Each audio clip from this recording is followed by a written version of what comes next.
अघोरी साधुओं की अनकही कहानियां। क्या आपने कभी सोचा है कि कोई साधु जो शमशान में बैठकर साधना करता है, खोपड़ी में भोजन करता है और जीवन मरण के चक्र को चुनौती देता है, वह कौन हो सकता है? क्या ये भूत प्रेत की कहानी है या ये हमारी ही दुनिया का हिस्सा है?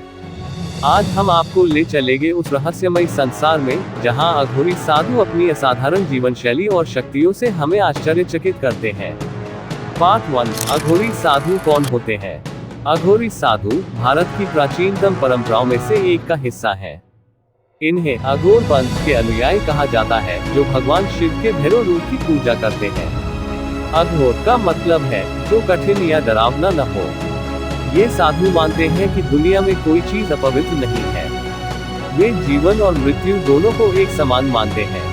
शमशान उनकी तपस्थली है, जहां वे अपनी साधना के माध्यम से आत्मज्ञान प्राप्त करते हैं। पार्ट 2, अघोरी साधु कहाँ रहते हैं? आपने सुना होगा कि अघोरी साधु अक्सर वाराणसी के मणिकर्णिका घाट या शमशान में पाए जाते हैं। लेकिन क्या आप जानते हैं कि हिमालय की बर्फीली गुफाओं में भी इनकी उपस्थिति होती है? इनका मानना है कि शमशान की ऊर्जा और मौन वातावरण उनके ध्यान के लिए सबसे उपयुक्त है। पार्ट 3, अघोरी साधु शमशान में क्यों रहते हैं? शमशान क्यों? ये सवाल हर किसी के मन में आता है। शमशान वह स्थान है जहां जीवन और मृत्यु का मेल होता है। अघोरी मानते हैं कि मृत्यु के पास साधना करने से उन्हें डर और मोह माया से मुक्ति मिलती है। पार्ट 4, अघोरी साधुओं की पूजा और साधना विधि। अघोरी साधु भगवान शिव की भैरव और काल भैरव रूप में पूजा करते हैं। उनकी पूजा विधि आम साधुओं से बिल्कुल अलग होती है। वे शमशान की राख को अपने शरीर पर मलते हैं और शव की खोपड़ी, जिसे कपाल कहते हैं, उसमें प्रसाद ग्रहण करते हैं। अघोरी की साधना में तंत्र विद्या, ध्यान और मंत्र का महत्वपूर्ण स्थान होता है। वे मानते हैं कि साधना के जरिए वे ब्रह्मांड की सभी ऊर्जाओं से जुड़ सकते हैं।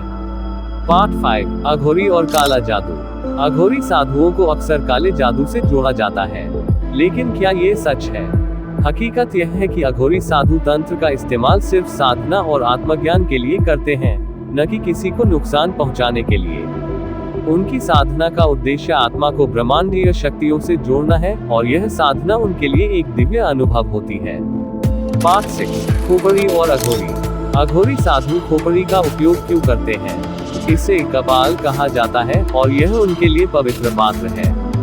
उनका मानना है कि खोपड़ी में भोजन करने से उन्हें मृत्यु के भय से मुक्ति मिलती है। यह उन्हें यह एहसास दिलाती है कि जीवन और मृत्यु के बीच कोई भेद नहीं है। पार्ट 7, क्या अघोरी साधु खतरनाक होते हैं? अघोरी साधुओं को अक्सर डरावना माना जाता है, लेकिन क्या वे वास्तव में खतरनाक होते हैं? इसका उत्तर है नहीं। वे साधारण लोगों को नुकसान नहीं पहुंचाते। उनका ध्यान आत्मज्ञान और ब्रह्मांड की शक्तियों को समझने पर केंद्रित होता है। अघोरी साधु अपने तरीके से समाज की सेवा भी करते हैं, लेकिन उनकी साधना की गहराई को समझ पाना हर किसी के लिए संभव नहीं। पार्ट 8, अघोरी साधुओं का भोजन और जीवन शैली। अघोरी साधुओं की जीवन शैली बेहद साधारण और त्यागपूर्ण होती है। वे कभी कभी फल, जड़ी बूटियां और प्रकृति से मिलने वाले भोजन का सेवन करते हैं। उनकी मान्यता है कि भोजन केवल शरीर को जीवित रखने का साधन है। पार्ट 9, शिव जी और अघोर पंथ का संबंध। भगवान शिव को अघोर कहा जाता है, जिसका अर्थ है जो भयहीन और सरल हो। अघोरी साधु शिव के उन्हीं गुणों को अपनाने की कोशिश करते हैं। वे मानते हैं कि शिव ही संहारक और सृजनकर्ता है। अघोरी साधु शिव के प्रति अपनी भक्ति के माध्यम से जीवन और मृत्यु के रहस्यों को समझने का प्रयास करते हैं। पार्ट 10, अघोरी साधुओं की शक्तियां, मिथक या सच्चाई। अघोरी साधुओं की शक्तियों के बारे में कई मिथक प्रचलित हैं। क्या वे वास्तव में अलौकिक शक्तियों के मालिक हैं? अघोरी मानते हैं कि साधना और तपस्या से आत्मा की अनंत शक्तियां जागृत हो सकती हैं। हालांकि उनकी शक्तियां उनके आत्मज्ञान का हिस्सा हैं, और वे इन्हें कभी दिखावे या गलत उपयोग के लिए इस्तेमाल नहीं करते।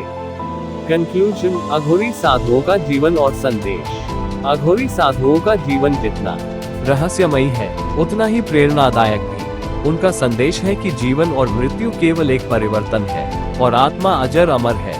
वे हमें ये सिखाते हैं कि भय और मोह माया से मुक्त होकर आत्मज्ञान प्राप्त किया जा सकता है। तारांकन, क्या आप अब भी सोचते हैं कि अघोरी साधु केवल डरावने हैं, या उनके जीवन में गहराई और दर्शन छिपा है? अपनी राय कमेंट्स में जरूर बताइए और इस तरह के और रहस्यमयी विषयों के लिए चैनल को सब्सक्राइब करना न भूलें। अगली बार हम आपको और भी अनकही कहानियों और रहस्यों की यात्रा पर ले चलेंगे। तारांकन।